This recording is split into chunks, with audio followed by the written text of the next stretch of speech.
Hello and welcome to the Queermonga Institute, our Q&A Conversation for Exploration series. I'm Paul Robear, the Executive Director and President of the Institute, and along with my wife Laura Lee, the Director of Research, Education, and Outreach, we want to thank you for joining us today. The Queermonga Institute is an independent, nonprofit research organization committed to researching consciousness and the human experience following the footsteps of our founder anthropologist, Dr. Felicitas Goodman. And as an educational institution, we recognize the thrive that we take an open approach, and we invite scholars in related fields to help broaden the scope of our own work and exploration. And that's why we call it Conversation for Exploration. And on these Sunday discussions, we've had a full spectrum of topics, from the arts to the sciences, and everything in between. And you're welcome to visit our website at queermongainstitute.com. All of our presentations are free, and as a nonprofit organization, we invite you to become a supporting member, and we want to thank those of you that have become community members and continue to support the mission of the Queermonga Institute. So today, let's talk about synchronicity, coincidence. We've all experienced coincidences in our life. I mean, startling, so startling that they compel us to wonder about the significance, the meaning behind them. Do these strange occurrences hold some deeper meaning for us in our lives? Are they just a simple thing of chance, a chance event, or are they better understood through statistical processes, as some scientists say? There's so many ways of looking at it and conflicting theories to talk about the nature of synchronicity. But maybe it's a broader definition, that everything in the universe is in sync with everything. A connection of energy that's interconnected, holding everything together in the world, maybe like how a canvas holds a painting. So we ask ourselves how certain events align in such perfection. How can this be random? We wonder how circumstance tips in our favor right at that crucial moment in our lives that we need it the most. Well, it does feel like the universe is patting you on the back and that you're in the flow when these coincidences happen. We also find them so prevalent in our work, in our experiential sessions, to the point where we share elements that happen in our work on a regular basis. But we want to thank Carolyn Pockris today for alerting us to our guest. He is the first psychiatrist since Carl Jung, he says, to systematize the study of coincidence, and he's created a scale to measure our coincidence sensitivity. He's written several coincidence articles and a book, Connecting with Coincidence, the new science for using synchronicity and serendipity in your life. Let me introduce Bernard Beitman. Hi, Bernie. How are you? I'm great. Great to be with you here. Well, you must have had some pretty significant coincidence happen in your life to send you off to make quite the in-depth study of it that you have. So and tell us about this call to adventure, that you answered. Call to adventure. It began when I was 8 or 9 years old in Shaker Heights, Ohio, outside of Cleveland. I rode my bike home from school, elementary school, and looked for my dog in the yard, and he wasn't there. And my mother was standing in the doorway, and I said, "Hey, Ma, where's Snapper?" And she said, "I don't know. Go to the police station. Maybe they know where he is." So I got back on my bike and rode down Kinsman to the elementary school, Moreland School, and then rode across the big road, which was right next to our elementary school, which I hadn't been across, but I knew the police station was there. Parked my bike at the bottom of the stairs and walked up, and then there was this long pathway, more stairs, big door, go in there, and there's a big desk and a big guy sitting behind it. And I said, "Have you seen my dog?" And he said, "Sorry, son, haven't seen your dog." So I turned around and started crying and went down the stairs, got on my bike, and instead of going back across the street to the elementary school, I stayed on the same side. I just didn't know what I was doing and kept riding. And then I looked up. There was a dog walking towards me. And he was walking the way Snapper walks. As I got closer, it was Snapper. And I said hi, and he jumped up on my leg as if to say to me, "Where have you been?" We went home. And that was such an important event in my life because I needed that guy. He was my best friend. I taught him how to jump into car windows. We'd stand on the ground, and then I jump in, and he'd jump in after me, among other things. I really needed him. He listened to me better than anybody else had. So finding him was a tremendously important event in my life. I didn't think much about it afterwards. I played football at Swarthmore College and baseball, and I did pretty well at both of them. And there were coincidences involved with each of them. But the one that got me next was in San Francisco in 1973.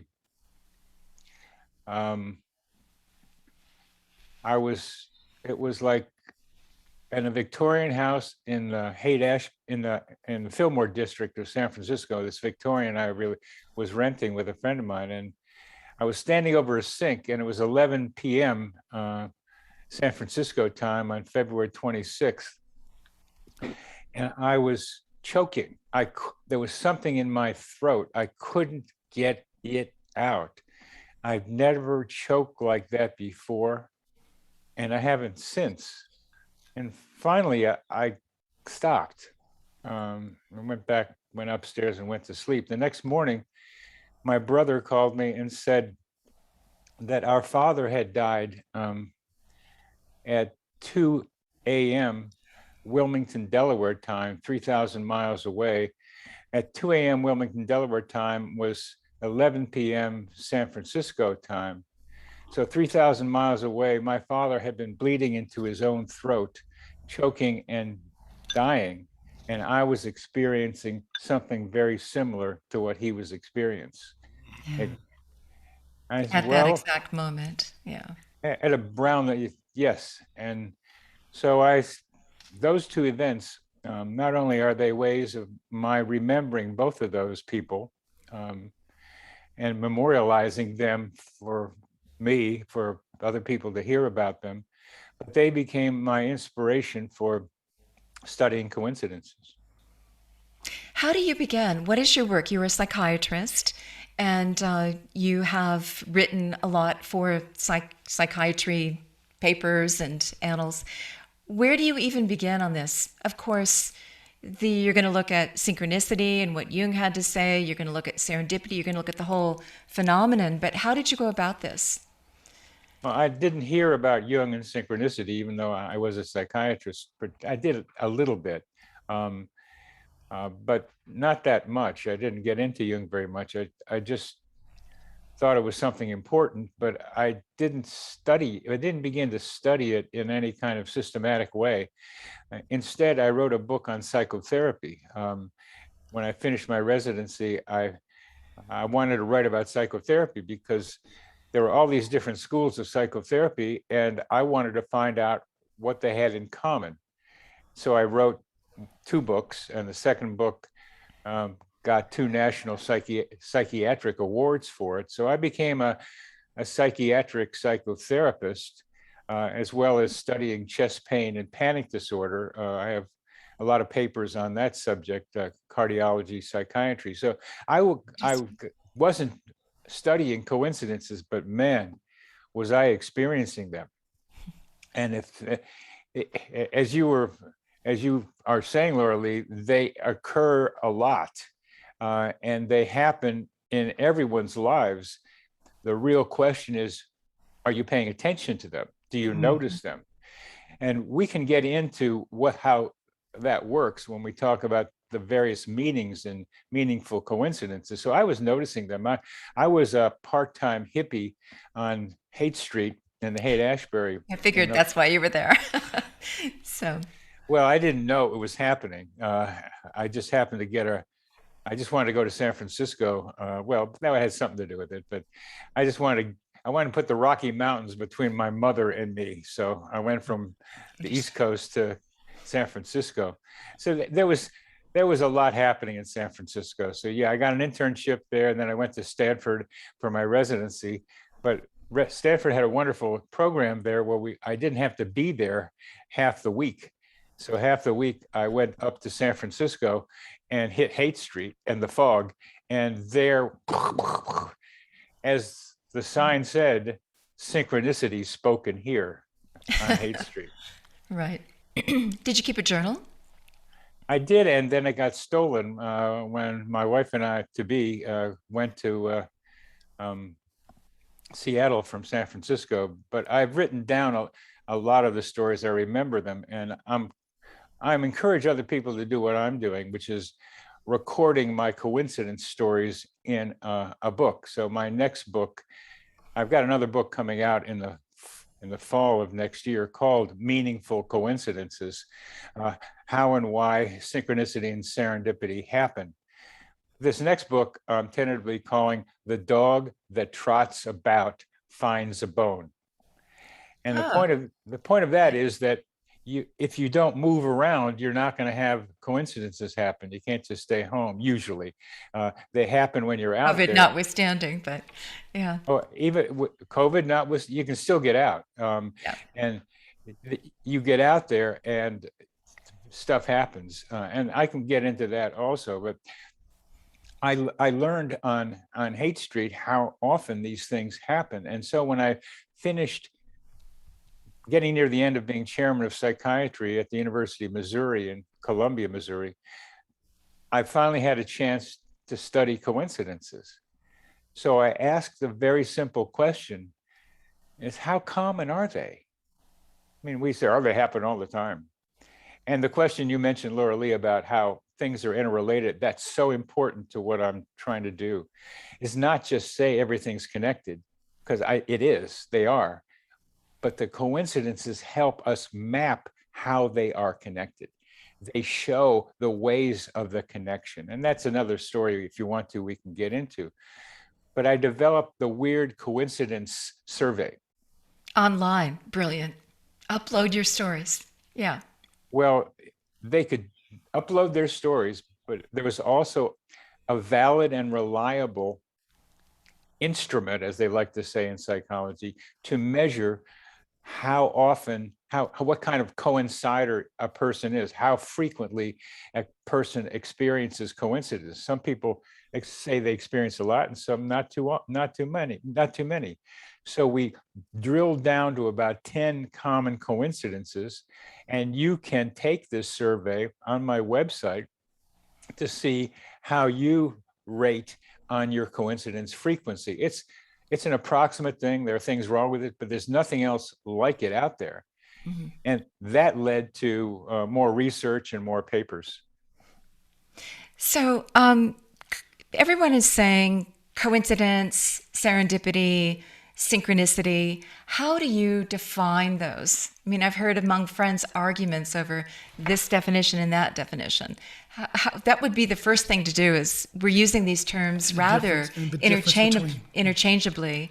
How do you define them so that as we move forward, we'll understand a little bit more of the nuance as you see it? I'm really happy to hear you have friends arguing about the definition. Yes, we do. And some of them are here today, and then they're going to speak to this, I'm sure. Yeah. Well, that's why I use the word coincidence, or particularly meaningful coincidence. You can probably show that slide if you want, but that Jung did not use the word synchronicity to mean meaningful coincidence. Jung coined the word synchronicity as the synchronicity principle. And by the synchronicity principle, Jung meant something acausal, brought the two events of a coincidence together. And let's be clear that what a coincidence is two incidents apparently unrelated, coming from different places, that come together in a meaningful way that seems to suggest a cause, but it isn't there. You can't see it right now. It might be. Okay. We can get into how everybody thinks about causes, but they come together in a meaningful way, in a surprising way. And they come together in time because chronos, synchronos, synchronicity, right? So time is a factor there too. Very much. Synchronicity, falling together in time, was where Jung made that definition. In German, it's not exactly that. Coincidence translated in German is Zufall. And it meant it falls on you. It falls on you. It hits you. That falling together on you is probably the best way of talking about it, because you pay attention to it. Tell us about the Scarab beetle story, the famous story that Jung told about this event. You have to just mention that. I've written about that several times. I want to mention, trying to take it apart, and I'll describe it. But I have a Psychology Today blog, and I've addressed the Jung synchronicity Scarab stories from several directions, because, as you're implying, Laura Lee, this is the most famous of the synchronicities out there. It's the most quoted. And so let's go to Jung's office in Zurich. And there he is, really frustrated with a young woman who is insisting on being totally rational. Jung cannot break through the iron cauldron of her resistance. He's really frustrated. So one day she comes in with a dream, as Jungian patients dutifully had to do. And in the dream, there is a piece of jewelry, a golden scarab ring, a ring.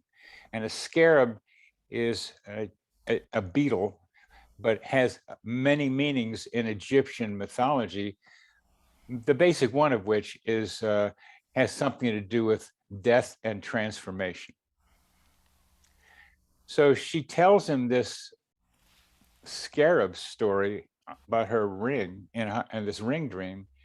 And Jung, and here I'm going like this because one of the drivers in creating coincidences is need. Another is high emotion. Right. Another is life transition. And those were all happening in that office with Jung and his patient. So, as fate would have it, and I have a different explanation, Jung hears a tapping on his window pane. He goes and opens the window and he pulls out a beetle.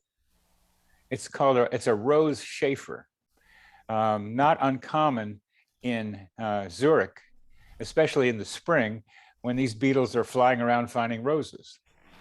Now, I think Jung kind of knew that those beetles do that. I kind of think that. And so he kind of knew what he was getting, but we don't know that. It's just all speculation. He got the beetle, brought it over to his patient, and said, "Here is your scarab." Now, it wasn't a scarab, it was a beetle, but it looked kind of like a golden scarab. "Here is your scarab."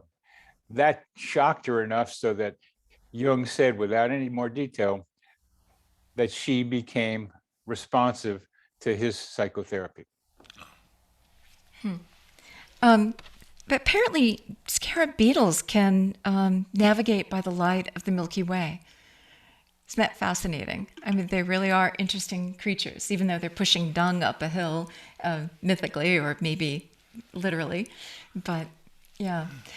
So synchronicity and then serendipity. Tell us the story of the Serendip Island in the folklore so we can lay all these terms out and start to see what they mean. That's not a really helpful story in talking about what serendipity is now. Um, the better story is the guy who used the word serendipity, a guy named Horace Walpole, and how he came to the term. The story of the Princess of Serendip really is about people paying attention to stuff and trying to be able to figure out what it meant, more like clues. And I'd let other people read that. It's kind of a long story.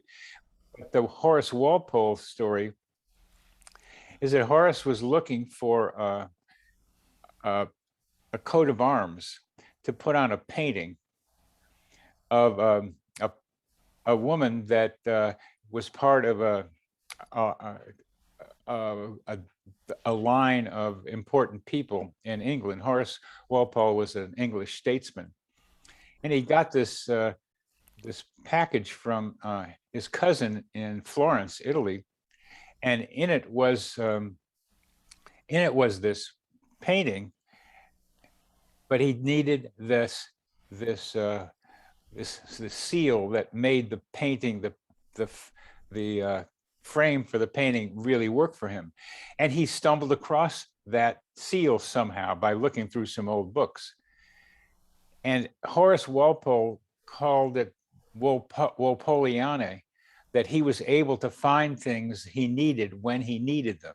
And that's a basic idea of serendipity, is finding what you need when you need them. And a second definition that I like also is looking for something and finding something else that you really did need, that was really helpful to you. Those are two, and they argue about the different definitions of those, but looking for something that you need and getting it, that's Walpole. And then other people looking around for something and then finding something else that really works for them. Even better. Yeah. I call those superpowers, and Paul has this ability, and it's happened over and over in our life, where he will have, you know what, I need this. And then the next day, it kind of shows up as a gift. I mean, and I call this a superpower, tongue in cheek, but yeah, it just seems to follow him around. That's really important, because it's very valuable to not just label it as superpower, but look at it directly and see just what might be going on there. And that's a good talent that other people also have, but may not recognize. So I'm glad that you bring that up, Laura Lee, about Paul. Yes. Because that's an important that has something to do with understanding how coincidences happen, that we have the ability to imagine, and something about imagination makes something happen out there. And there's a lot to that. So I'm glad to hear that story, and we can talk about that more too. But let me tell you about another form of imagination. And as we talk about imagination, let's recognize that totalitarianism is in part an assault on imagination, trying to stop us. That's so important to keep in mind. To be able to imagine. Einstein and others have talked about the power of imagination. He did that with his thought experiments. He imagined and could create a new form of physics by imagining. And that's what we need to be able to do. Let me tell you about butterflies. And I just learned about this the other time, and caterpillars. Take a moment to imagine imaginal cells. Yes, imaginal cells, that's the name. They exist in caterpillars to transform the dying caterpillar into a butterfly. Think of a caterpillar living on a leaf. It eats the entire leaf, no more food. The soft body begins to liquefy into goop as the cells die. The dying cells activate the imaginal cells that are attacked by the dying animal's immune system. But the imaginal cells fight off the immune system attacks. For a while, the imaginal cells function independently, but then they start vibrating at increasingly similar frequencies. They come together as one to create the magnificent flying being, the butterfly. We human beings are like the dying caterpillar. We are eating up our habitat, our earth. We need imaginal individuals to begin vibrating at similar frequencies to recognize each other and come together as one to create a beautiful creature that, like the butterfly, lives lightly on the earth. A new science of synchronicity will help imaginal people recognize each other. And I think it's the whole web of life that's already in that zone that's vibrating together. And it's fascinating how animals and insects can be deliverers of messages for this. So that in our circle, we had this occasion where somebody is sharing their experiences of our work, and she's talking about the hummingbird, how the hummingbird came to her in this visionary state.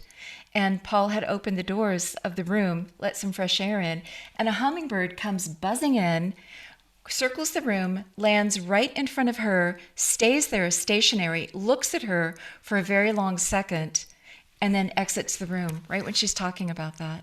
So it's so fascinating to me that it seems that Gaia, whatever you want to call it, has these agents of which we need to become part of that again, and then act in a way that is unified with that imaginal vision, not of us, but I think of the whole web of life itself, of the universe. Unseen fabric of Yeah, integration. the unseen fabric. Yeah. So we hear you loud and clear on that, the imaginal cells. I love the fact that, go ahead. Sorry. Well, go ahead, Paul. I was just going to say, I love the fact also that you're taking this away, you're building on this to another whole level of synchronicity that involves life itself, the life of the planet, the life of human beings interacting with the planet and the universe around us. All of a sudden, this isn't just about, isn't that interesting that this happened in my life and I had something happen previously that synchronizes with that. But all of a sudden, It's not just about me, it's about the we. I use the word fabric, but all of a sudden it's revealing a pattern, a fabric of nature itself, of how we conduct ourselves and how we're not independent of each other and of the planet. So it's a fabulous leap that you're taking to like the noosphere. Yeah. Wow. Oh. Noosphere. You mentioned noosphere. Groucho Marx was an old comedian on TV. Used to have. When somebody said the magic word, a duck would come out of the ceiling and the contestants would get $50. You get $50 on that one. Ding, ding, ding, ding. All right, so you've given me the entree. I didn't know that we were going to be able to get there, but here we are. Definitely, I am doing what Paul said. I'm trying to map the way it works, not just say, yes, it's connected, but see how they're connected. And if you look at a lot of the spiritual traditions and a lot of the self-help traditions, the most ignored part of them, and I don't say it's entirely, is the interpersonal. Yeah.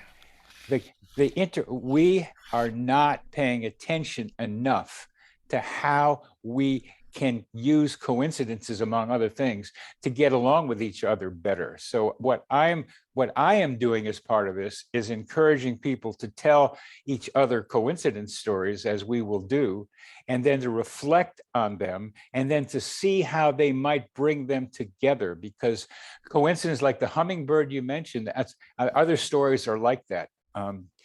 There's a grasshopper one, same thing. A teacher is talking about grasshoppers and one flies into the room and you can see him on a shadow on the blackboard, on the whiteboard. These are. You called? Here I am. Yeah. You call here. How are we connected? How does Paul's thinking influence what happens around you? I am a proponent of responsibility of the individual in helping coincidence to happen. I prefer not to go to the universe, which is so large, and by the way, is expanding faster than the speed of light. So we can't even see how the outer reaches of it because it's going too fast.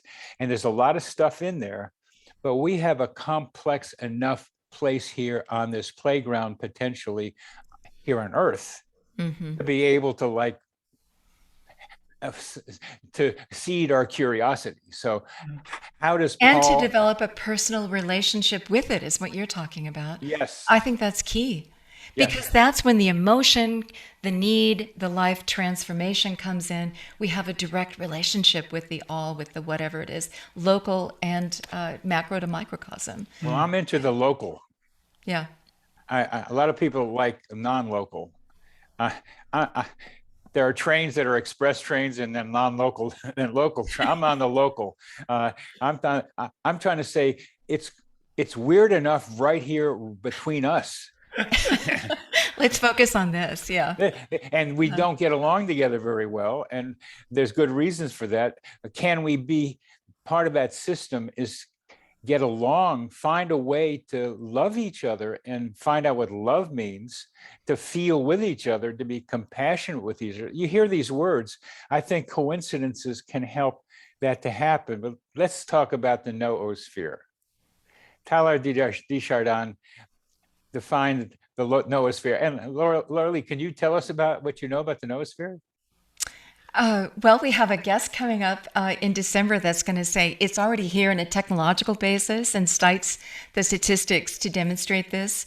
I don't think that's what Teilhard meant. I think he's really talking about a global consciousness of connection. And it's so interesting to me that our technology is creating, I think, in a concrete, instrumental fashion, what we lost when we fell out of the, quote, mythic Garden of Eden, when we were all connected, part of the web of life. That's my personal view of it, that we're recreating technologically what we once enjoyed, that we're not paying attention to our inner technology that's capable of this.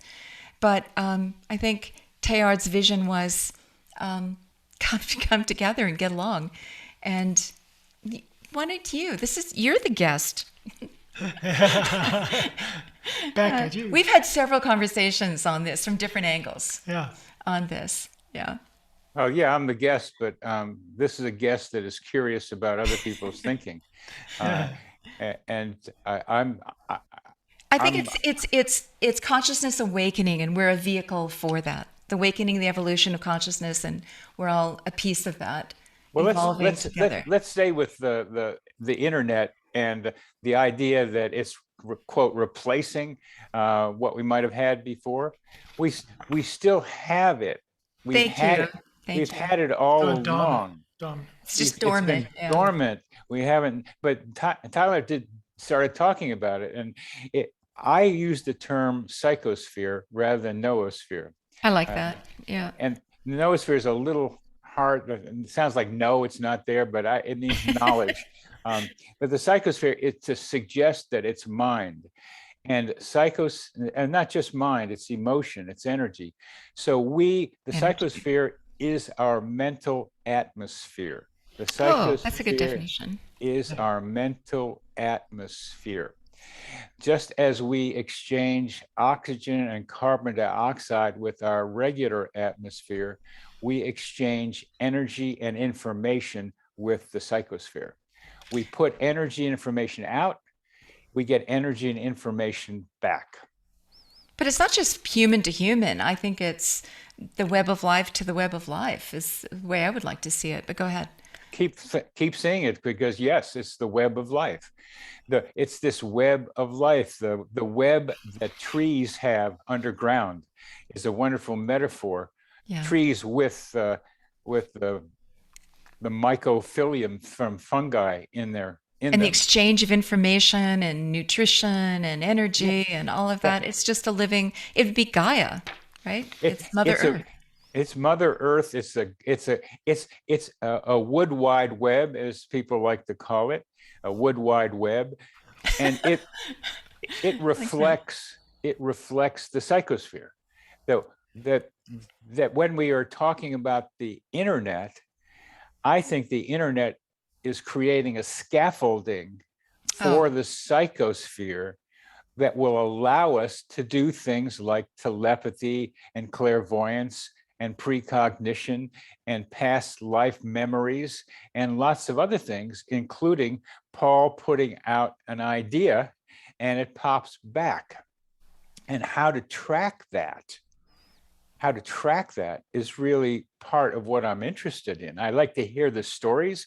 You two are pretty tuned into this stuff, and it's really great to hear how you're thinking about it, because I'm out there on my own somewhat in this. So I like to hear confirmation of some of the ideas I'm thinking about. You've just joined a community that we're all over this. Yeah. We are. They're all over this. And what I've learned from the study of serendipity, for example, and just to go back up a little bit, to differentiate between synchronicity and serendipity in a simple way, serendipity is more about practical things, like getting something to happen or being in the right place at the right time for a job, or money, or in science. If you look at Nobel Prize winners, then they describe how they made their discovery. I don't know, I was just kind of bumbling around in this lab assistant knocked over something, and there was the great discovery for which I'm. Or I woke up from a dream and there was the answer. Yeah. Well, that Kekule one is another funny one, but that's often included that you just mentioned. I'm just talking about more like just out there in the real world serendipities. It's like stuff seeming happen. Accidents that, yeah. Happy accidents is another way of talking about serendipity. Happy accidents. Gotcha. They're accidental. They're out there in the world kind of thing. While synchronicity tends to be more spiritual and psychological. Okay, good definitions. Yeah. And then where's coincidence in all of this compared to? Coincidence is an overarching thing that includes both of them, because the reason your friends are arguing about definitions is because there's an overlap between synchronicity and serendipity. Is an overlap. Some people use serendipity for something somebody will call synchronicity. I'm just saying they are two Venn diagrams within the meaningful coincidence thing, which have overlap, significant overlap. And because they are at a tension, they help us understand each one of them through that kind of tension of apparently different things. And then seriality. How do you define that? Thank you. Maybe we'll hear some of this, but synchronicity and serendipity tend to have one of the elements of the incident of the coincidence to be mental. Now, I can't see Paul thinking of something. He might tell me about it, but I can't see him thinking about it. Maybe Laura Lee, you can. You know him pretty well. We finish each other's sentences. He'll be talking about something, and then I'll say it. You know, he'll be thinking about something, and I'll say, yeah, we're so synced. But go ahead. Well, I was watching the two of you interact. It's one mind. I was watching one mind. Not that you aren't separate too, but it was pretty funny to watch, and it's interesting to watch how tuned into each other you are. So maybe you can tell when Paul is thinking he needs something without his telling you, but that's not what we usually talk about. Good wifedom, yeah. It's good partnerdom, I'd say. Yeah. The seriality does not involve a mind as directly as serendipity does or synchronicity does. Seriality is about a series of events that are observable by another person. They are objective. So I know somebody who keeps a record of 1,000 monkeys that she's seen over the time. 1,000 different symbols of monkeys. Oh, interesting. Somebody at the gym who I got to talk to, who does number 13, she'll take pictures of them for me to show them to me. They remind her of her father trying to talk to her from the other side. Okay. There are people who do corgi dogs. There are butterflies are not uncommon, or cardinals. The birds, people seem to be attracted by or with certain symbols. So these are observable by other people. That's seriality. Okay. So it's like driving down the road in a red car and you notice all the other red cars of the same model. You're tuned to a particular symbol when it shows up in life. That tuning is so important, Laura Lee. Yeah. And that can get us to how to explain coincidences, because I think maybe we should spend a little time on that conundrum. Okay. Yeah. Fire away. And don't forget simulpathy. Simulpathity. Simulpathity. Well, Okay. thanks. We'll get to that. We'll get there. But go ahead. I'd like to include it right there because I think this is a good time. Okay. Here are the 4 words we're talking about. Does anybody out there notice the similarity in all 4 of them?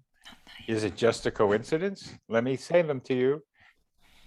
Synchronicity, serendipity, seriality, simulpathity. All S words. Yeah. All S words be ending in ITY. Now, I don't know how I made up the simulpathity one, and it's a description of what happened between me and my father. The feeling of the pain of a loved one at a distance. Choking. Yeah. The choking.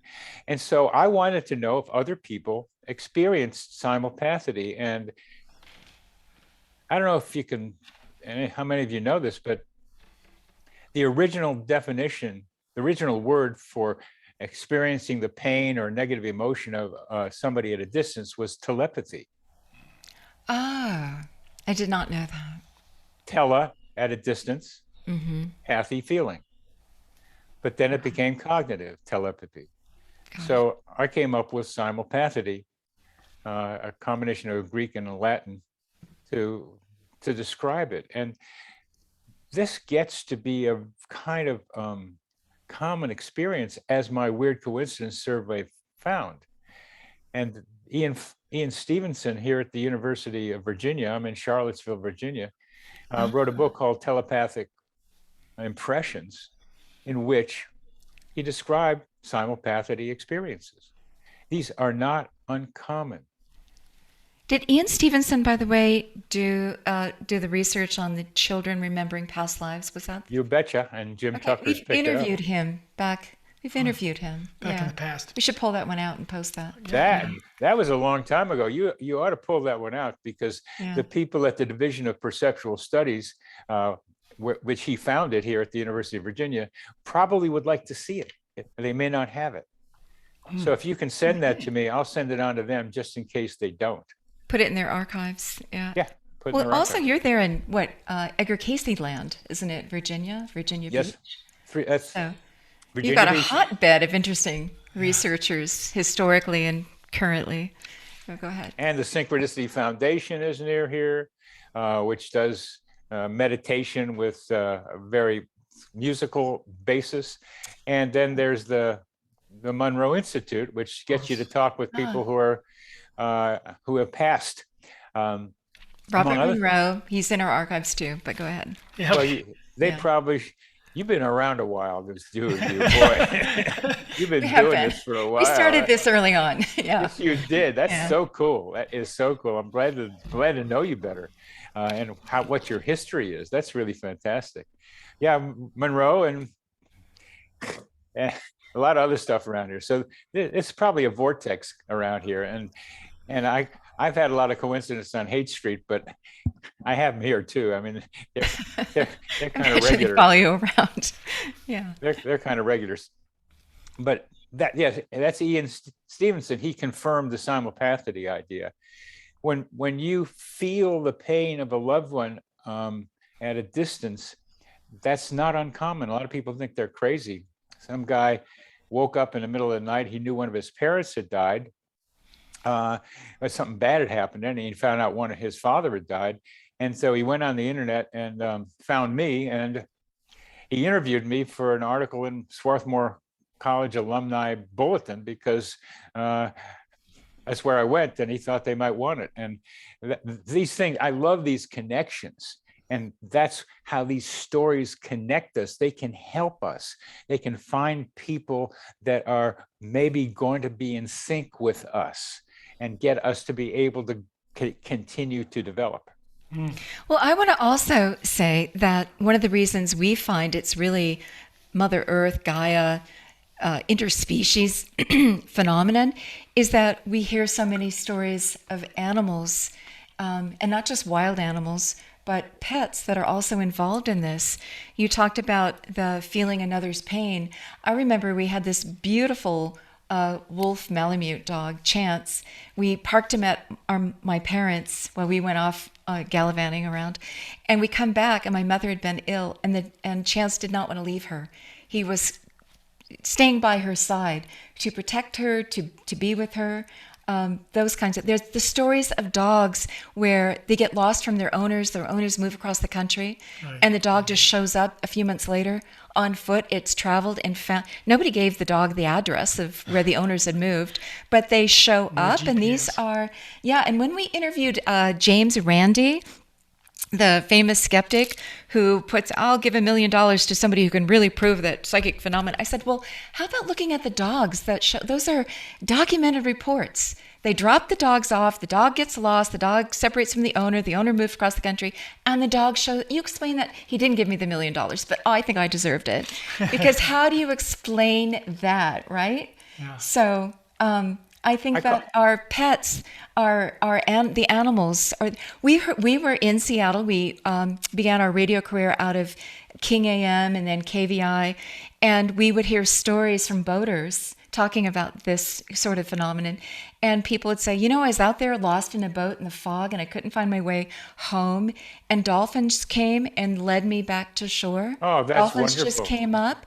Or I'm there out there, in my kayak and I'm seeing, dangerous, and the whales protected me, from shark. I mean, phenomenal stories of human species interactions. I hope real life stories. I hope you record them somewhere, because it's very important for us to recognize the interspecies communications that you're describing, and that the pain I am feeling now, and so many of us is the pain of Gaia, the pain of the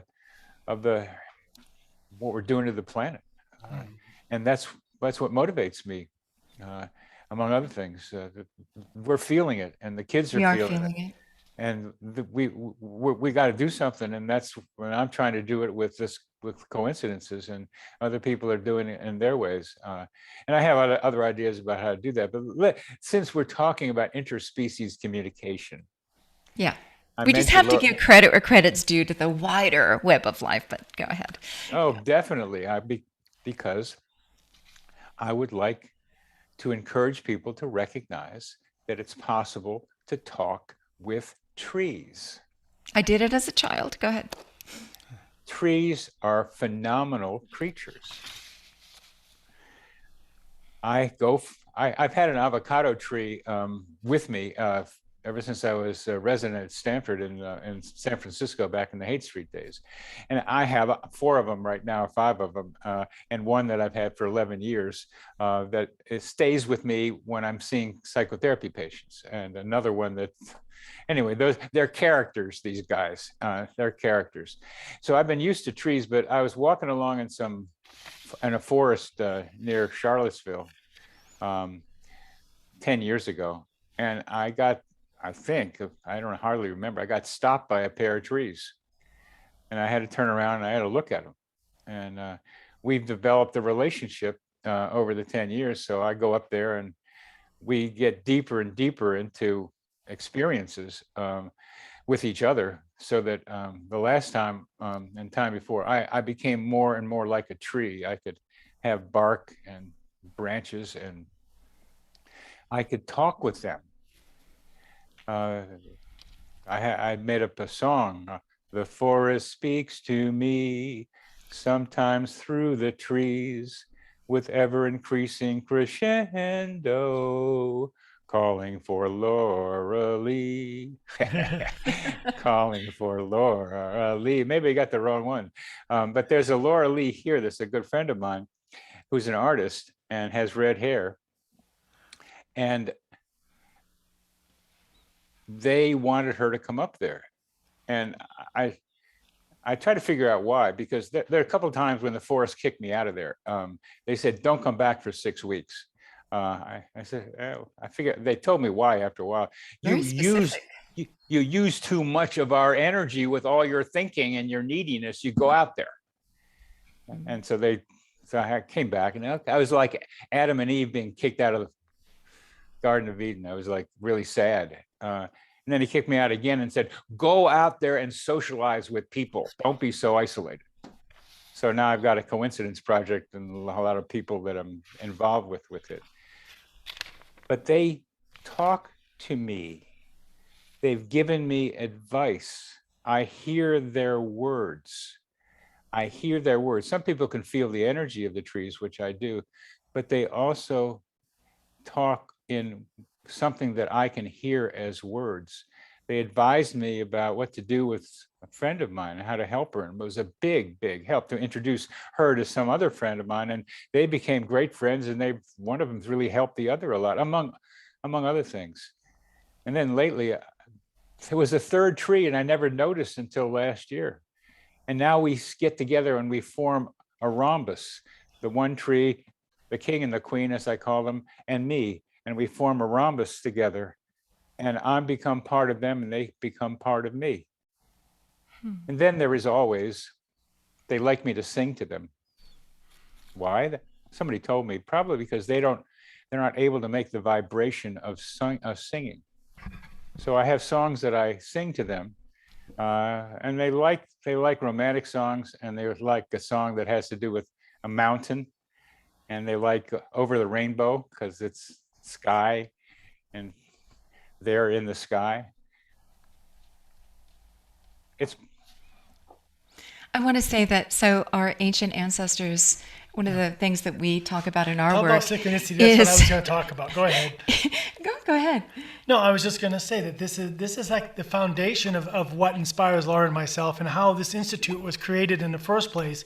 Is that Dr. Goodman, the anthropologist who started the institute, she wanted to look at this idea that we are living in a state of dormancy, that there's a level of consciousness that goes far beyond what Westerners are experiencing today. Far beyond the rational and linear. We can have what she referred to as an alternate reality and this everyday normal reality, and that it can be integrated into the full spectrum of how life should be experienced. And so what you're adding to the puzzle here, what you're saying in this discussion is something for me that takes it out of the category of woo-woo, out of the category of New Age. There are researchers like yourself, researchers like Dr. Goodman, people that put themselves on the line, even Avi Loeb, who we had on just recently, who have credentials and want to say, I'm going to take my academic standing and put it towards furthering this understanding of where we fit in the web of life. The web of life is now more critical than ever, like you're speaking to and talking about our relationship to Gaia, that we're at this point in time where it's not a fanciful idea, it's a necessary idea. It's a necessary transition that we take in terms of the evolution of our own consciousness. We can't just live in that limited, bounded universe any longer of I-ism, of me-ism, and allow ourselves to go to the next level. And how do we do that? We do that through experience. We do that through study, through research. Dissolve a few boundaries. We use a practice that Dr. Goodman came up with, but basically that idea of now is the time for us to embrace this whole other spectrum of life again. The ancients knew this. What's Tony's friend that did the research in the Amazon? Vicky. Vicky. So we have Tony who's in the room. His good friend Vicky. Yeah. Hi, Tony. Vicky. Vicky worked with a tribe in the Amazon, and this is her direct first-person account. She would go off with one of the hunters. Mm-hmm. They would all scatter through the dense forest. Right. One would make a kill, bring down an animal. The others just knew to come and help take it back to the village. Tribe, without any conversation, no cell phones, no yodeling. Signals. They just knew. Yeah. They're all integrated together. So it seems that this, whatever this noosphere is, there is laws of physics, you could say. There's energetic strata. There's communication channels happening that once we're plugged into, we still have the apparatus physiologically to tap into that again. Some of us do. And this is part of it. These experiences are part of it. And you don't need to invoke anything special. It's just part of what we have yet to recognize with our scientific instruments. But we are living it. If you can pay attention to the anecdotal stories as you are doing, Bernie, then you can see that this is a vibrant and living sphere that is communicating all around itself. And maybe our conscious mind has just been blocked to it But I think that we're still receiving those signals. And in various visionary states, we open it up, we hear the communication. And we also find that our senses sharpen in this state, and that when we go back to our ordinary functioning outside of this state, then the communication is even deeper and broader and more frequent with the universe. The channels are open. Yeah. And so, I mean, it's time we pay attention to this, right? It's a lifeline. So I appreciate what you're doing. We appreciate what you're doing.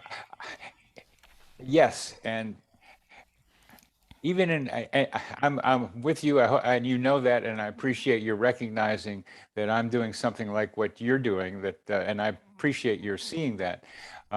And what I didn't hear from you is what you, Paul, and Laura Lee have between the two of you is a wonderfully functioning relationship that is deeply respectful of each other, and recognizing the talents of each of you, recognizing how you overlap, and being able to communicate with such fluidity. You represent the kind of relationships I would like to see more people develop. So just in your being, you have something to teach everyone. Oh, very generous. Thank you. Very generous. Thank you. Been married a long time. But I think this, also we talk about the ancient, why we're so fascinated by our ancient ancestors whose worldview would encompass the kind of thinking that you describe, and how anthropologists would talk about, I'm talking to an elder and I'm carrying on this conversation, but that elder, it's evident, is also in touch with the whole wider sphere simultaneously, that our wider bandwidth of mental state, because you're a psychiatrist, all about the mental sphere, ecosystem as you called it, really can be on simultaneous bandwidth at once. We can process this information and be in touch with a wider sphere at once, beyond the linear and the rational. And maybe that's a training, isn't it? That's an exercise, a discipline to hold it. And this whole mythology, this mysticism surrounding shamanism, maybe is not so mystical after all, in that it's that latent potential within all of us, that this element that indigenous societies have kept alive, and we Westerners right. were cut off from. Mm. Yeah, we've had a wonderful anthropologist in our work where we're talking about the synchronicity of meaning in a visionary collective state. She'll pull a pot down from her bookshelf and say, well, let me tell you about the iconography on this pot from a shaman's collection, and its meaning is exactly what you were talking about. Right. So we are connected, past, present, and future. We want to get to the time differential with you. Yes, we want to talk about time and physics, theoretical physics, and the fluidity of time. Okay, and I want to do my commercial first. Please go ahead. Hey, this is a commercial break. Okay. This is what looks like to me relatively my unique. It isn't unique, but as far as I can tell, contribution to all this. You keep. I'm so glad that you do the anthropology thing, because that's what you're coming up with, and describing the Amazon or the Aboriginals in Australia, some of the same stories of group consciousness, of group interrelatedness in smooth, connected ways. We don't have that here in this egocentric life that we've developed in this scientific world, where I exist on my own, that I am an island, I am separate from everybody else, and that what I want is more important than what you want. And that has to change. That we need to have that group consciousness evolve, where the individuals like the two of you are recognizing the similarities and the connections and the differences for contributions to the greater good. This is, to me, our biggest challenge, and it's what I can do anyway. I'm a psychotherapist. I've written about psychotherapy, so I want to put together meaningful coincidences between people and development of interpersonal connectedness, which means, please, this is my commercial, tell each other coincidence stories. You tell one, and then I'll tell one, and let's see how they might overlap and what they mean for you and what they mean for me. That's we have an commercial. audience with a lot of coincidence. By the way, what's your website with where you can upload your stories? The coincidence? It's coincider.com. Okay. It's another way to collect stories. You want to hear our stories? We want to hear those from our community here. Yeah. We want to hear your stories. You ready for that? Yeah. I have one I'll start with. Okay. Laura's mother and I was very fortunate to spend many years with Laura's mother. She lived full life, and I used to just have this really deep connection with her. And when all the girls would get together, she had 3 daughters. Laura's one of 3. But I always say the prettiest girl in the room is Bernice, because she was this most beautiful woman that I really wanted to always honor. And, she called him her 5th child, by the way. So I would play piano, but I play piano totally intuitively. I took piano lessons as a kid. Forget it. I'm not going to sit down and read sheet music. I'm too late in life to go back to sheet music. But she loved one song, Nat King Cole, Unforgettable. Unforgettable. That's it. That's what you are. Yeah. That one. And she loved that song, and she would say, Paul, when I pass, I really want you to play that song, at my memorial. And I said, Bernice, first of all, I'm not good at sheet music. That's not going to work out too well for me, but I will carry that with me. Well, Bernice, when she passed, 1 year exactly to the date after she passed, we scheduled with Laura's sister, Kim, to be on a conference call. We said, let's all light a candle and let's talk about Bernice and do Bernice stories. And so I had gone to the grocery store to get some supplies. I came out of the store. It was 5 minutes to 3. We had to get together at 3 p.m. I turned on the radio as I was driving. And across the screen, I have one of these radios that tells you the name of the song. And the song is just starting, Unforgettable. And this is when we're going to have this Bernice meeting. And the thing that's significant about it, first of all of the things that I just said, but in addition, how often does that type of music make it on the radio today? You just don't hear that song in the playlist. And it was like I was on my way to the meeting to talk about Bernice, and that song is on the radio by Nat King Cole himself. And it was one of those moments of just pure chills, just unbelievable chills. Yeah. Let's take a moment for that. These are much more common than we know. So than we are recognizing. Agreed. These are mind media coincidences. Mm-hmm. Mind media coincidences. The data for before the internet pretty much suggests that those are common. They used to be the radio and the newspaper, and now it's more the internet. But there's the radio. These are common experiences, and I post in my Psychology Today blog goes through some of the data that suggests that this is there. So the post is titled, "Are we becoming nodes in the vast internet connectivity?" Yep.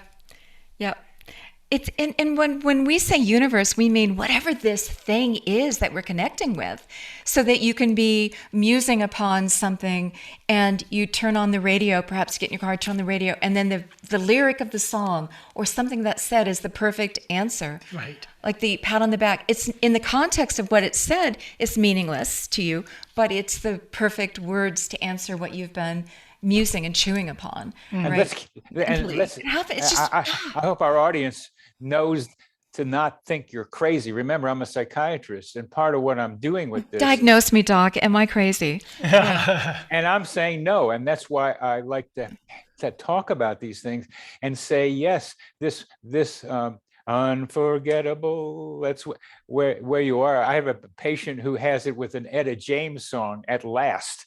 Some of you may know that one. You've been around long enough. And it hit him a lot. I'm going down to visit a friend of mine. The story is on the song is just perfect for what we're about to talk about. I mean, How does this happen? We don't know. My attempt at being scientist about this, is to find the categories, because a good science begins with description. Okay. And then categories. So Paul's story is part of a large number of stories that I want to be able to say, you're not crazy. It's not uncommon. And one of the other lessons, well, I'll just finish the part, Laura Lee, but one of the other lessons with all this is, if this weird thing happened to me, it's also happening with someone else, or will happen. Happened with me with inventing the word simulpathity in 2014, and then going on Facebook and finding some guy had done a movie entitled Simulpathity. I emailed him and asked, did you see my stuff? He said, no, I made it up myself. And the 2-minute movie was about feeling the pain of a loved one at a distance. Wow. Okay. These are, if you experience. We're transmitters and receivers, aren't we? Yes, and we are, and yes. We give out energy and information into the psychosphere. We take energy and information out of the psychosphere, is another way of saying that. Yes. We are guided by something. What did Jung say? Okay, I'll remember it in a moment. But I want to say that my sister Kimberly has a wonderful story. You asked us each for us. Is she here? No, she's not here. Okay. All right. Then I'm going to tell her story because it's so perfect. Okay, then we have people with hands up as well. Because it's not just our mother, it was their father too, that is communicating from the beyond. Right. He died some years before. He had a special omelet pan that nobody in the family could touch because it was his omelet pan. And he was the one that made omelets on Sunday morning for the family, right? His omelet pan, nobody touched it. It went to Kim because she is the gourmet cook in the family. He wanted her to have it. So she's got it home, she's seasoning it, she's got the radio on to a different station, and she's seasoning this pan because that's what you do with omelet pans or whatever, and the radio changes channel on its own, and it starts to play the jingle of my father's radio station, KJR Seattle, Channel 95. You sang a little bit. And she's like, oh, hi, Dad. And then she's going on, and then she turns the station back. She wants to listen to a different, it does it like 3 times, maybe. There was a clock in our father's office because it is a shrine now. It's the mausoleum, everything in place. It's kept. It's the temple you go to commune with Lester. And his CFO reported that this clock that hadn't worked in years suddenly started ticking again. It had a pendulum swinging. Yeah. For 3 days and then stopped again. So I leave it. Yeah.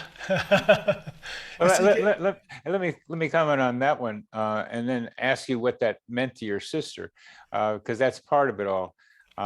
She didn't burst into tears. She was just so happy. Let him answer. Yeah. I wish she was here. She promised me she'd be here to tell that. Okay. Well, maybe she'll show up. Maybe she'll show up. The radio changing stations is a very good one, and that again, how that happens, I don't know, but it. Also, I have other stories where that's happened, where the radio changed, or then the radio was dead, but then it came on at the right time when the people were getting married, and it was the grandfather's radio, and she wanted him to be there, but there he was. Same idea. Yeah. You are. I love all these stories that you have because you're deep into this from what you're able to tell me, and that's what I'm so glad to hear. More and more people need to be at the level that you are in being able to understand, recognize, and wonder about these coincidences. Yeah. Also, you mentioned, I think when high emotion, when there's emotional need or opening, when there's a life transition about to shift, I think that maybe we surrender more to that.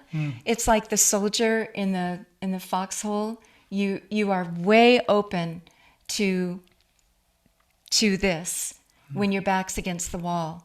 when there's a need, you just crack open a little bit more and they'll let the flow in. The flow is always flowing, but now you're letting it in, I think. And let it, yes. And let's describe psychologically what letting it in is.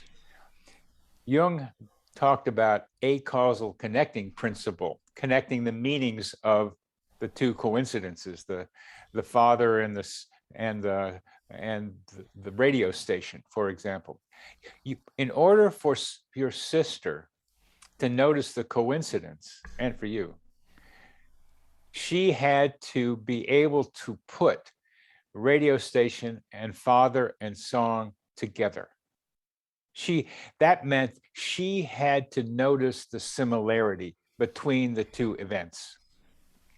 So the acausal connecting principle is not something like an activated archetype or a constellated archetype, as much as it is a human mind seeing the similarity. That's the fundamental thing that starts the coincidence recognition, noticing the similarity. And when you're going through life transitions, high emotion or need, you are more alert to finding patterns in your environment that might help you.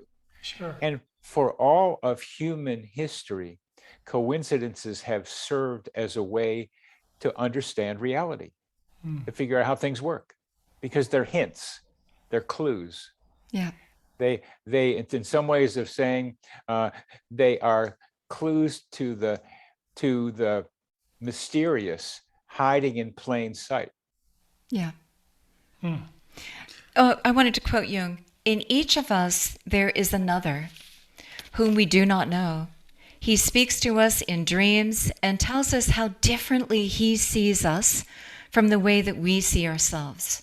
When, therefore, we find ourselves in a difficult situation to which there is no solution, he can sometimes kindle a light that radically alters our attitude, the very attitude that led us into the difficult situation. I think what he's referring to in my mind would be whatever that is that we're connecting with, whatever that is in the noosphere, whatever that is, that larger part of ourselves. That Agreed. are, yeah. Agreed. I think And that's what's doing the coincidence, lining up these coincidences. I'm laughing because one guy came up with the idea of the coincidence control office. That there's one locally, and there's one for the solar system, and there's one for the galaxy, and there's one for higher up. So there may be there are other forces out there influencing coincidence, but this higher self, which Jung tended to refer to as self with a big S that you're referring to, that self is what we aspire to become. That self is connected maybe through the eighth chakra up to the top of our heads, connected up into something that's floating around like a bubble in the psychosphere. And I'm so glad to hear you having a vision that's like mine. Yeah. And let's hear from go ahead. Well, another spin-off of my experience, another synchronicity is that Marianne Carroll said, as she was getting ready to log on to the event today, she, on her Pandora mix, she heard Unforgettable. And she said, she wrote it down because she wanted to remember, because she wants to learn it on the violin part. Oh, where's Marianne? Why don't we take some comments from her? Well, and also Victoria. We have to start with Carolyn, though. Pokris. Okay, Carolyn, you have an experience, and then Victoria's after Carolyn. And Marianne, we have to Marianne, if you'd like to kick. Carolyn, you deserve the first. Yeah. Thank you. Well, I have so many coincidences, and now I've learned that my first one was a simulpathy. I was about 6, and I was taking my little brother to a summer camp, like an art camp at our grade school. Walking through the arches, I had like a deja vu feeling. I never had that before. And I thought to myself, what was that? That was so weird. Like, what? I was thinking about it the whole time we were at the camp. Came home, and my mother was laying on our porch swing, crying her heart out because my great-grandfather had passed. So I connected them right away. I said, I wonder if I felt that because great grandfather passed. My mother was crying. I did definitely connect them. And mother, I have them all the time. Like Paul, I need something. 2 days later, there it is, and sometimes in a better format. And when I was in college, I used to take the L train, get off, and then wait for a bus. There were 3 steps, so I always sat on the steps to wait for the bus to come. One day I'm hearing in my head, go stand over there, go stand over there. There was a sign, like a bus stop sign. And I thought, what's happening here? Why am I going to do that? Said it again, like 3 times. I got up and I walked over there. 3 seconds later, a flatbed came around the corner with a car on it. And I'm looking and I'm thinking, oh my God, it flew off and into the steps that I would have been sitting on. So that was a life-saving one. I don't know what that falls under. Oh, yeah. In terms of your Definitions. Categories. Yeah. your categories, but that was a big one. But I have a million. I got But it. also, I got a million. But I also want to say I have joined this worldwide meditation group that connects into, you're calling the noosphere, we call it the void. Joe Dispenza, the void. It's not Joe Dispenza. This is a different group, but you can feel, and it is to connect with everyone, try to, send out peace and love to the world and Mother Earth. And we're connecting first with Mother Earth in that meditation. So it's all great. And Bernie, I'm so glad you joined us. No, thanks for making it happen. Thank you for inviting. Yeah. Thank you, Caroline. Thank you. First, let's get psychotherapists tuned into talking about coincidences. That's my first thing to say to you, that they happen in the office in a more quotidian way, more regular way than what you just described.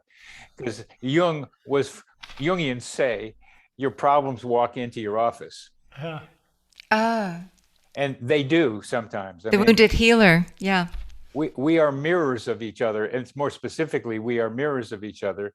That in this discussion, we can find mirrors of ourselves, so that we can see who we are by seeing somebody else. So this happens with psychotherapists pretty regularly. I've done interviews with 2 Jungians where they talk about that. One has done research, the fated meeting, she calls it. It's on my YouTube channel. Jungian in San Francisco. So that's the first thing I say to you is, like, let's get this out there for psychotherapists. The second thing is not commenting on this very interesting web. You got really thrown into it. I mean, that kind of detail can make people crazy. The number of coincidences you've had, but you're able to hold yourself together well enough, because some people aren't, and that's always to your credit to be able to do it. And there's many more that you can get people in Pittsburgh also to start doing it. Is like, I might think of you as like spreading the synchronicity fairy dust around. And grandmothers are good at that, aren't they? Yeah. They keep it in their pouches. Keep in their pouches, and that's what you're doing. Yeah. So what you're doing is so important for me to hear about. But my response fundamentally here is to see if someone else in the group has a story like this one to tell us. Oh, I'm sure we'll hear many. Well, Then I would want the 2 of them to talk about it. Oh, I see. Gotcha. Yeah. That's what I'm trying to model for what happens to anybody who's have the conversation amongst ourselves and share. Yeah. So, Marianne? Well, Marianne didn't put her hand up. Marianne, would you like to share? Also, Taylor has her hand up, and then Tony. So raise your hand, Marianne, if you want to join the conversation. But I will go ahead and continue. Taylor, I know, Taylor, because I've spoken to you recently, your phone quality is not excellent, but let's give it a try. Oh, well. Let's see what it sounds like. Turn on your mic. Oh, there's Marianne. I see. Okay, sorry. Hi. Well, Hi, you're Miriam. already talking, so go ahead. Yeah. I'll just be very, very brief. It just was funny. I was making some breakfast and I heard the wonderful, unforgettable song, and I kept thinking, oh, that violin part, the unusual melody. And I said, I've got to learn how to play that. And I wrote it down and said, this is what you got to work on. So that made it very good. And I had one other little synchronistic thing happen. I went to a Halloween party at an old Victorian house, and they had a former detective talking about ghosts and his research on ghosts. And prior to going there, I said, I need to find a mask. And I reached into a cupboard and I pulled out a mask that I have worn from time to time. And it is a genuine Victorian mask. And I never knew it until I wore it last night to a Victorian house party.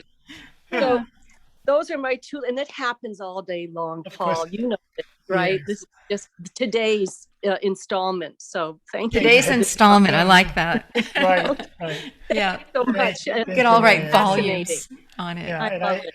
Of course, Victoria's in-depth story reminded me, of course, even us being here, sitting in these seats because of the Institute, having a gal from the Pacific Northwest meet a guy from Maine, the total opposite coast, and how we ended up here and how we met Dr. Goodman and all that story. It's a huge, long, we won't tell the story today, but it's one of those synchronistic things that has compelled our whole life in a direction. Now, I describe meeting Paul as the angels sang, the stars shone, and the bells rang, and it was unmistakable. Like, you got to listen. And she doesn't do drugs, so trust me. Never have done. Yeah. Let's go to Haley. Did you turn your mic on? If not, I'm going to go to Tony. Let's go to, get your mic in order. Let's go to Tony, because Tony has also, as a member of this community, been calling for some scientific study of coincidence. He's an astrophysicist at the University of New Mexico. Yeah. So he knows by way his Monte Carlo procedures. Hi, Bernie. I promise not to talk about Monte Carlo procedures Thank you. and Bayesian mathematics today. But actually, I love what you're doing. I love that you're collecting the stories. This is so important that you're categorizing them. And I'm really very excited about that. I've dreamed of doing research on coincidences. I've not yet gathered the data except for the personal data, which is extremely rich. If I could tell two stories briefly. First, I'm an undergraduate. I end up, for some reason, being an observer, assisting physicists from Harvard and MIT, trying to figure out a problem on a brand new radio telescope. And I sat there observing night after night, day after day, for months, for 2 to 3 months. I woke up one morning and I knew the answer. And there's a whole path back to decisions I'd made 2 and 3 and 5 years earlier in my life that led to that. But it came out of a dream. I walked in and told them, and they were impressed, let me put it that way. And this resulted in my first paper, still my most cited paper. And that's a good one. That's a good one. I like to have those dreams solve problems like that. Yeah, and I have to say that basically anything I figured out in my world of science and technology and putting things in space has come out of a subtle place. It doesn't come out of pounding out the mathematics and stuff. I know the answer and then I follow through with the explaining it that way. Another story, since you mentioned Swarthmore, which I'm quite familiar with. I'm quite familiar with. I spent a summer at Sproul Observatory, 2 summers actually, and that was a fascinating experience for me. But so this goes back to Philadelphia, my years there. And I don't think you can see this, but I'll put it up just in case. This emerged, I tend to keep things, and this emerged in my personal history a little over a year ago when a guest was visiting my house and I took out some stuff. What you saw was a poster from a concert on April 15th, 1977 at the University Museum at the University of Pennsylvania. And the artist was Meredith Monk. And the title of the concert was Songs from the Hill. And I kept also the description of the concert. And the first line reads, Songs from the Hill was composed in Placitas, New Mexico in the summers of 1975 and 1976. Well, I was a Northeast boy. I'd never been west. Guess what? I lived in Placitas, New Mexico. My house is on the hill she was looking at. Yeah. Wow. Yeah. And you managed to I, keep that. I could tell you 100 stories like that, but it's amazingly rich. I mean, it's startling sometimes, and so I really appreciate what you're doing to collect stories. I think there are some really good questions one could ask of this whole topic, and I'd love to have a further dialogue with you if you would like. Well, I put my email address, coinciders@gmail.com there. You can do it. And what I'm looking for is some kind of big data and analysis of 1,000 stories, and try to be able to see patterns in them. Yeah, this I think is exactly what's needed, and the patterns. And I like the filters you're developing. It would be really interesting to talk about that. But yes, it's important to have not just a few isolated stories, but the collection, the ensemble. So I celebrate that you're doing that, and I look forward to talking to you further if you like. What kind of statistical analysis might you put to these stories? How would you sort of chop and dice and make the elements or the circumstances or the meaning or the what is it? What would you sift for? What kind of patterns might you expect to emerge? I promise not to do this, but okay. Since you ask, when we ask questions, there are ways to evaluate the question in terms of the probability of false positives. So we can't just ask any question we want of the data. It depends how the data set is conditioned and how it's filtered and stuff like that. But there are questions we can ask, and there are questions we can't ask, or we could ask, but we come up with an answer where random processes could account for this at the 90 to 95% level, and that's not particularly useful, I think. At least I could not communicate with people in my fields on that basis. So you're saying scientists would not look at such data like that. You want it to be well, why not make robust enough that it means something to your colleagues? Yeah. Well, look, this is so real. It's so visceral. It happens. I could tell dozens and dozens of stories like this, and so it's very real to me. But I don't want it to be people say, oh, this is just 5 degrees of separation, or this is just that, or you're getting kind of woo-woo, Tony. I would like to be able to say, well, look at it this way. I'm using exactly the same processes that we're using to make astrophysical interpretation of big data. They're the same kind of ambiguities present, the same kind of things we can filter for. Why not be able to answer the question that way? I know at one point I had discussions with the Esalen Foundation, and they wanted me to totally couple with Jung if I was going to proceed. And that is both a great thing, but it also has certain limitations because I'm confined to his interpretations and the perhaps even the sort of the new age popularity of his work. And so this has to stand alone in some way. But I really, really appreciate that you're collecting data and you're asking questions of the data. That's really marvelous. Yeah. Thank you. I hope to talk to you further about it. Yeah. Good. Thank you for that input, Tony. What are you looking for in your data, Bernie? Patterns. I like to mimic what's going on in people's minds because we are pattern seekers. Yeah. Pattern recognizers. First you got to seek them, and some people ain't looking. So yeah.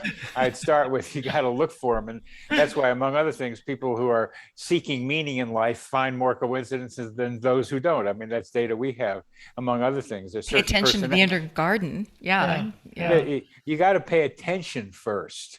Attention must be that sort of thing. Attention must be paid. So we look for patterns, especially when we're in trouble or when we're curious, which is what I like to do. I'm really curious about how things work.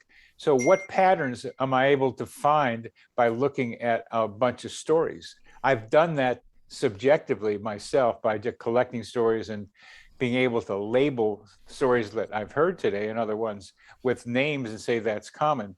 But then good research is to like see what the data analysis will find by running an artificial intelligence learning machine that you keep putting new stories into and finding new ways of looking that we human beings can't necessarily hear or see.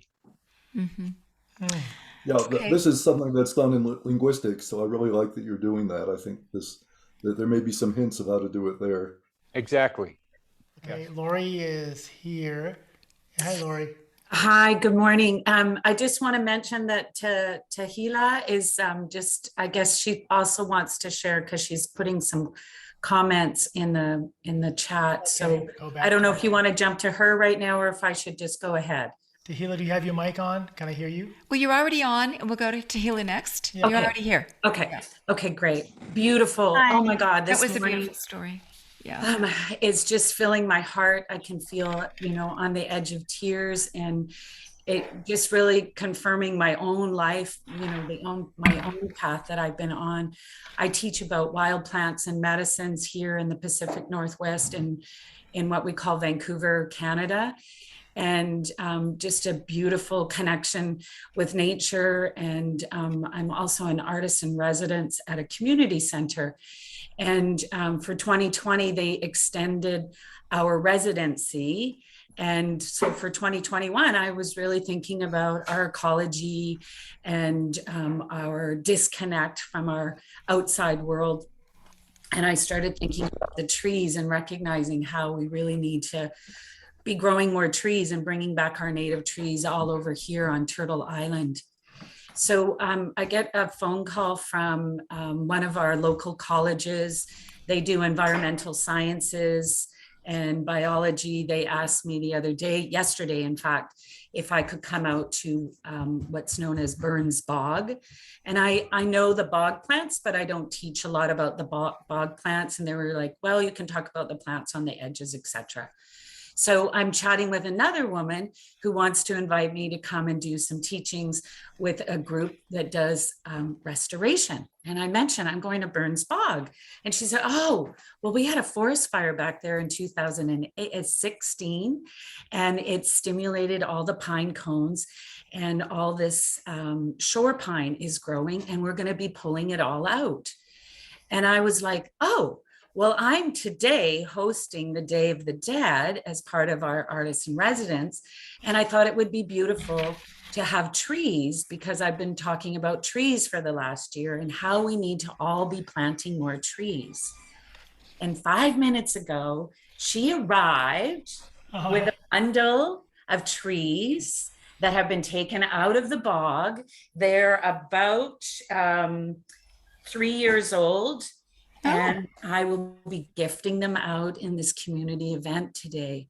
So it's just that reminder for myself that I am part of a collective that gives me lots of ideas, gives me lots of guidance. I'm grateful when I have the courage to follow. So today, hopefully we're going to have 10 new trees put around our city to honor our ancestors, our loved ones, because this is a time of year where the veil is very thin for us to really communicate and connect in with this incredible web that we call our life. I'm super grateful for Laura and Paul to bring this community together for us to have these conversations. My heart is so full today. I just want to put my hands up with deep, deep gratitude. Thank you, Lori. Beautifully said. Thank you, Lori. Yeah. Wow. And I think Tahila also is. Now, Tahila, you have your mic on now. Just go ahead and start. Hi, I wasn't able to get it on fast enough every time you called on me. So, okay. Is my yes, we hear you. We can hear you. No video, but we can hear you. Okay. Just to say, all of it started for me during the 80s. I was living in the mountains, which is a very, what should I say, like psychically open place. The veil is very thin, you could say. I taught myself massage, went to New York, and spontaneously met a guy who was a professional masseuse and made me his personal masseuse because he said I was the best he ever found. I was a friend of mine, a best friend, told me a secret. I had a doubt. I was standing in the same town in front of the post office. And happened to be standing behind two strangers, and they recounted what my friend had told me at her house, and it turned out to be a lie. I just happened to be behind these two people. I don't know if that was clear. Useful, yeah. Okay. I used to speak to my mother while I was washing the dishes and taking a shower. And I found out that, when she would call me, she'd just continue the conversation. And I found out that other people would have this happen. Contact with water would conduct communication. Interesting. Yeah. And those negative ions that are generated often, I would think. There must be some science to that. I'll ask Bernie. Thank you, Tahila. Appreciate that. Yeah. So priming the instrument, that's, you dance. You have told me that you dance every Sunday morning. And I think it's really important to take care of the instrument, right? There are things we can do to prime the instrument. There's also things we can do to put ourselves more in the field. And water, rushing water, I think is one of them. Do you want to speak to that? Tips on how to tune in more deeply, more clearly, prime the instrument. Yeah. First, you got to want to prime the instrument. That's a good start. Yeah. But you should be priming the instrument whether you're interested in coincidences or not. You should be taking care of your body. We need all the help we can get to form what I call a collective human organism to do something about our destruction of ourselves or of our habitat. So take care of yourself.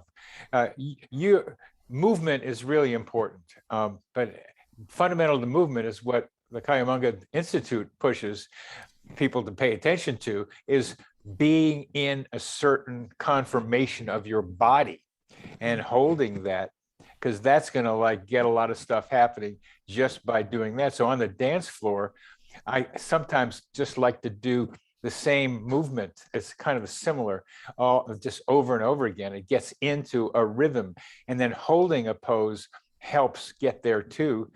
Dancing with other people, you get to learn about what we haven't talked much about here is interpersonal energy. Interpersonal energy. Yeah. I love interpersonal energy. And as a therapist, I know it's been happening. I'm trying to figure out a way to somebody measuring it. They measure the things around people's bodies, the electromagnetic fields around bodies and around hearts and about brains and stuff. But what about between people? As you can see, I'm a one-horse show. Ultimately, I'm interpersonal to start with, and trying to get that emphasized, and being able to know that we not only can know it, we can feel it, but we can see it, but we can feel it in subtle ways. So dancing is a way to tune into not only interpersonal energy, but you get to tune into the energy around you. And there's lots of other ways to do it, but the main thing to take care of your body, take care of what you eat and all the regular things you've heard about. But the main thing is to be curious about coincidences. Pay attention to them. Well, I think also to show up and say to whatever this field is, whatever this is, hey, I'm paying attention. Keep a journal. Have a dedicated journal. Have a journal for dreams, coincidences. We keep them for our work. It's respectful to show respect, to listen when incoming, let me pay attention, stop and listen. And one thing that I really get irritated by is when people fall into that daydream state. You'll be, and hey, hello, wake up, come back to reality. No, let them be there. They're doing something very important in those states. We spontaneously fall into states where we're in the groove and in the flow. Honor that, be there. So that too. Time. I want to talk about time too. That includes telling other people, Lori. Okay. Lori, sharing those. And then talking about them. Yeah. Please add that to your list. It's funny how much difficulty I have in getting this interpersonal thing out there, not just here, but other places. Well, I will invite you to one of our experiential sessions, and you will see that we do journal, and then we go around the circle and share the experiences. Yeah. And so many common elements show up again and again and again and again. It's really interesting. I think that we do enter a field. I think that part of a ritual, part of this is that you stir the energy, a portal opens, and there's a line of communication. It's so interesting. The energetics are so interesting. Oh, I wanted to also say, talking about the DNA, Anne talked about the DNA, that Dean Radin, in a recent talk with Dean, at the IONS, Institute of Noetic Sciences. He talked about research he did on who is sensitive, populations that are sensitive to psi phenomenon, which is really opening up to the communication, that spectrum of communication, however it happens. And he said that there are populations in certain parts of the world where the Inquisition had killed off, really, honestly, killed off and suppressed that kind of knowledge, the witch trials, right? Yeah. So he was speculating that perhaps in parts of Europe where this was suppressed and those medicine people who were open to this and where it was a phenomenon that they worked in and were known for, and that demonized by saying, oh, they're witches, that could have been wiped out of population, so that we have to protect this lineage, protect the DNA of this, the circuitry that we were gifted with as the human race. And also my comment was, well, then what are we doing today that is altering us? Everything we do tends to have a pinch on what DNA operatives then manifest in our life. How are we changing us and the brain states, right? So anyway, something to consider. I thought you might have a comment on that. Yeah, I agree with you. Okay, and time. You mentioned, quantum physics, theoretical physics is saying to us maybe time is a two-way street. Maybe there are multiple dimensions in reality. Maybe the time is not as... We experience time very differently than... And that's a larger conversation. I'd love to just do that topic unto itself. It's such a We will with Edwin Turner. Oh, that's coming up. Oh, yeah, that's right, a Princeton astronomer. Edwin Turner is going to... Okay, but I wanted to hear... That's in December. Yeah. But it has an impact on coincidence, precognition. You also say coincidences can happen years apart. That if we're journaling, you might find something that is alerting to us that the answer comes years later. You even spoke to that yet. Yeah, it can be years later. A young scholar whose name I tend to always forget, I know him pretty well, in England, has written a book that includes a story of was writing about four horses, and I can't remember, and the four horses, and then he sees them outside of his hotel window, and then he goes back to another hotel and sees the same kinds of horses. I'm not telling you details enough. I'm not telling enough detail, but it was 4 years later. The falling together in time thing, the idea that they're synced, is a problem because they don't necessarily have to be.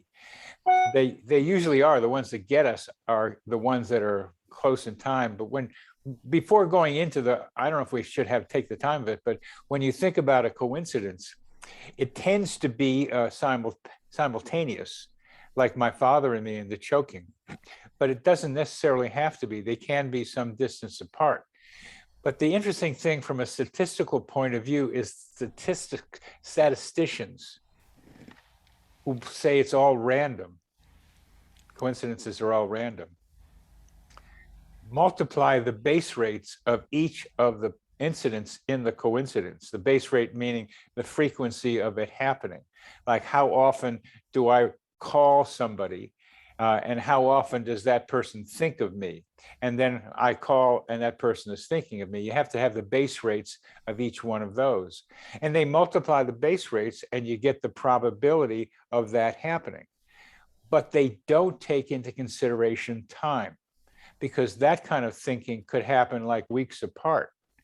But Which we wouldn't be know- picked up then. Yeah. which might be picked up depending on how much you're looking for them, but it wouldn't be as dramatic as doing it right away, well, or within the same time that you're thinking about them. So that time variable is very important in determining the probability of a coincidence. However, the problem of people being coincidence parts being years apart or even weeks apart is another part of the conundrum of how to figure out the time variable. Now that's just descriptive. It's not answering your question, but I don't know how much you want to go into that time thing, being as you have somebody else coming up. Yeah, we have one more person with the sharing. With the as well. story? Yeah. We want to hear from everybody who's got a story to share. Yeah, and we're coming to it. Let's take one last one, and then we can do a closing. Sure. And Whatever. that works so good. Yeah. So here we are. Hi, Dan. Hello, Dan. Okay, so, I'm not muted, or do I have to? You're on. I can hear you. You don't have to do anything. Okay. When Bernard mentioned about the grandfather and the wedding and so on, so he's familiar with the story of Michael Shermer, who was the editor of Skeptic magazine. I can send you a copy. That was actually written up in the Scientific American. He wrote that. He was almost ready to give up this skepticism, but he's still writing against anything psychic. He did not give up his skepticism except for a little while after that one. The other thing I wanted to mention, were you familiar with the book by Arthur Kessler called The Roots of Coincidence? He was one of the beginning texts for me back in when I was slowing down being a hippie in San Francisco in the late 60s, early 70s. Oh yeah, very inspirational book for me. Thank you. Yeah, because he was an atheist, and he had a mystical experience while he was in prison awaiting execution, and after that he became a strong believer in coincidences and other psychic phenomena. Yeah. Thank you. Okay, that's all. Anything else? Yeah. No, I might send a coincidence to Bernard at that coinciders thing, but I don't want to go over it now. Okay. Well, thank you for sharing. And then Tony mentioned, he says, his experience of the placitas elements was 43 years apart in terms of time. Oh. You asking that question about experiences in that regard. So, Right. Yeah. So that's pretty interesting as well.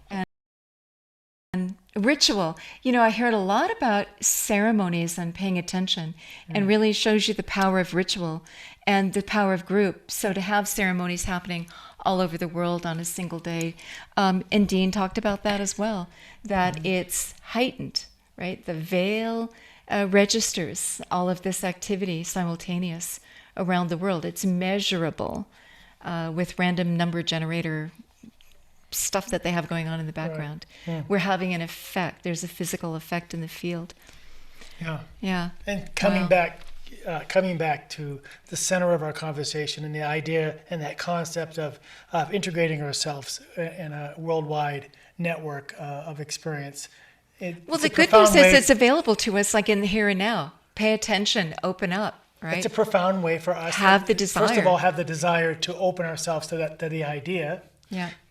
Which Bernie's done a good job of coming back to that question every time. First of all, you have to want to, and then once you make that step, how do I have an awareness of all of that happening around myself, and how can I use that awareness to step outside of the boundaries of my own individuality and connect to this universality of community around myself. Okay, So then I will end with the major coincidence then of our time. Perhaps, Bernie, your comment on this. So you mentioned how we have emotion, we have need, and we have transformational shift all comes together, and that's where coincidence happens mostly. You talked about the pain factor. We turn to this when we're in pain. Is it a coincidence then that this is a global awareness that's building and building as Earth herself is coming into this crisis? What we have done to our Earth, what the climate change, we are at the end of the interstitial warming between ice ages now. We'd be shifting anyway. we've put this way out of balance now at this critical time, the Anthropocene age. So it's interesting that the messages that are coming are about, let's heal, not just ourselves, but Mother Earth, our planet, our collectiveness. It's arising at the time when it's needed, is my point. This is all arising when it is so needed. That's my point. That's not a coincidence, is it? It's arising because it's needed. Yeah. It's arising because it's needed. So we'll see at times like this, when there is life transition, it also applies to the planet and human beings on it. When there's life transition, we're going to see more coincidences. Right.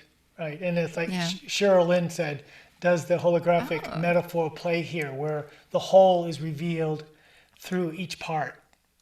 Cheryl Lynn, we'd love to hear from you. So turn on your mic for a second. Well, go ahead, Bernie. When I talk about the psychosphere, rather than talk about the universe, I think the psychosphere is a holographic representation of the universe. Could you elaborate on that for just a minute? The psychosphere is a holographic representation of the universe. Reflection, subset, what do you mean? That as we examine this aspect of the universe, our own right here, we get greater and greater knowledge of how the universe works. As above, so below. Yeah. That, and then you get into the Schumann resonance and brain waves, and one of my favorite ideas. So, oh my God. Can you come back at a later date and we'll finish this off? We need another conversation with you, Bernie. Oh my God, there's so much we didn't get to. Because we can take off from where we left off and continue rather than repeating. But let's go into this even in more depth, because this is the genre. This is the area. This is where we gravitate towards. Where we hang out. This is where we hang out. Yeah, this is our club, as it were. The Schumann resonance. Yeah, Earth's heartbeat. Yeah. You just have to say something about that. You can't just leave us dangling. Well, you don't have to leave you dangling. Okay, I'll do it. But okay, there's the Earth's crust and there's the bottom of the ionosphere, and between the Earth's crust and the bottom of the ionosphere, we have a lot of lightning happening. A lot of lightning is happening. Sometimes it's directly to Earth. Sometimes it hits clouds. Those lightning strikes create energy patterns, electromagnetic waves. Those electromagnetic waves start circling around the Earth. And sine waves are so important in understanding how reality works, because sine waves are describing the Schumann resonance and they're describing energy in general.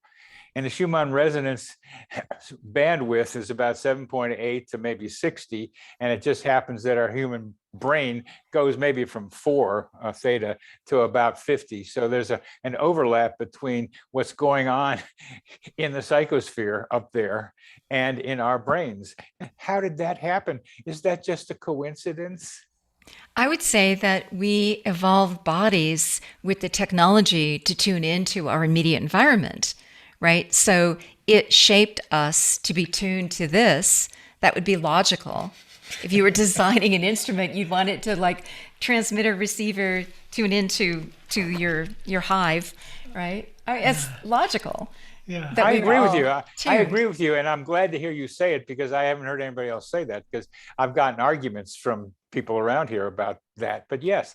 Well, evolution's not random. Evolution's smart. It equips you with what you need to navigate and live and continue, right? Yeah, and part of that is tuning into what I'll call the psychosphere, which we can get a hint about by the Schumann resonance. Yeah, exactly. It kind of goes back to... We grew up in it. I mean, that's what you're saying, and I'm glad to hear you say it. We evolved in this Schumann resonance, so of course we're going to be adapting to it. And thank you for saying that. Life will find a way, and evolution equips us with what we need in order to navigate. And by the way, Alex Vanderheever last week talking about tracking, how every human is born to track.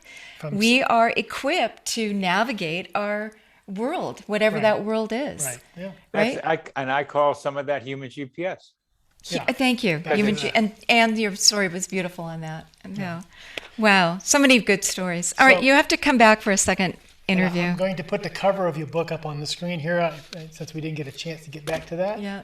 me see, where did we do this? You know, I really appreciate interviews that you open a box and you never know where you're going to go, you know, kind of the starting point, you know, kind of some hallmarks, but it's been just such a wonderful adventure here today in particular. So thank you so much. You're welcome. And I love jazz. So that's what we did. Yeah, that's the kind Played of a thing little that's what we do. jazz. Conversational jazz. yeah. Conversational jazz.